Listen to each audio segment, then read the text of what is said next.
شما گفتین ما نظارت کرده ایستادیم کدام حالت‌های شوند. مقامات تاجیکستان درباره تاجیکانی کشته شده در جنگ‌های اوکراین یا آمار محبوسان تاجیکی در محبس‌های روسیه قرار دارند معلومات دقیق پیشنهاد نمی‌کنند.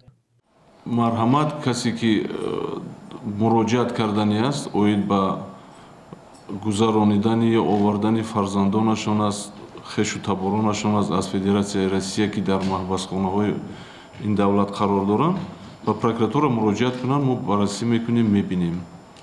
باید با اون حالتایی که شما گفتین ما نظارت کرده ایستادیم کدام حالتایی شوند ما اونها رو حتما با قید میگیریم و مورد بررسی قرار میدهیم.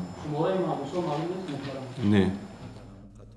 وزیر امور خارجه تاجیکستان در رابطه با شرکت جوانان تاجیک در جنگ‌های اوکراین گفت سفارت و کنسولگری‌های کشور در این سمت کاربری دارند تا شهروندان تاجیکستان به مناقشه‌ها پیوست نشوند. مردم ما آزاد هستند. یک قسم کار میکنند در دیگر کشورها، میخوانند در دیگر کشورها.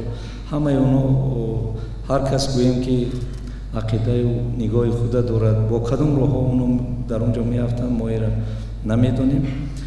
لیکن ما ضد چنین جریان‌ها هستیم. پرسش‌ها اطراف این موضوع پس از آن صدا داد که در چند ماه اخیر مرگ شهروندان تاجیکستان در جنگ اوکراین که برخی از آنها در محبس‌های روسیه قرار داشتند رسانه‌ای شد.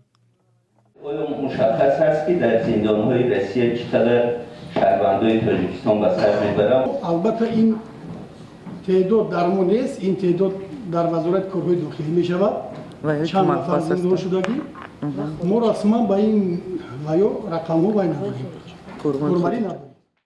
چنین آماری که شهروندان ما در محبسخانه فدراسیای روسیه باشد خیلی در ما نیست چون که این صلاحیت ما نیست. وزیر امور داخلی تاجیکستان هم در این باره به پرسش خبرنگاران پاسخی کامل نداد. متاسفانه چند از نفر شهروندان ما در جنگ‌ها اشتراک کردگی جسدهای آنها را آورده شده است. ما خیلی آمار هم نیست که در آینده گفتیم که همه خیلی آمار تشکیل کنیم با حساب گیریم سبب و عامل‌هاشون را آموخته براییم.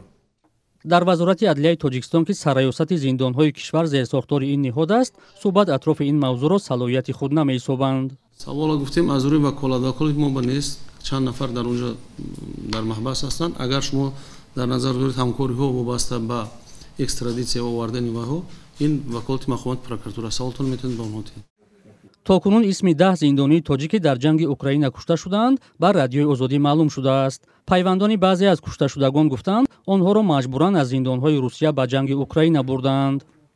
حقوقشناسان عملی مقامات روسیه را در مورد از راه مجبوری بردن شهروندان یا محبوسان به جنگ اوکراین خلاف قانون‌های بین‌المللی می‌دانند.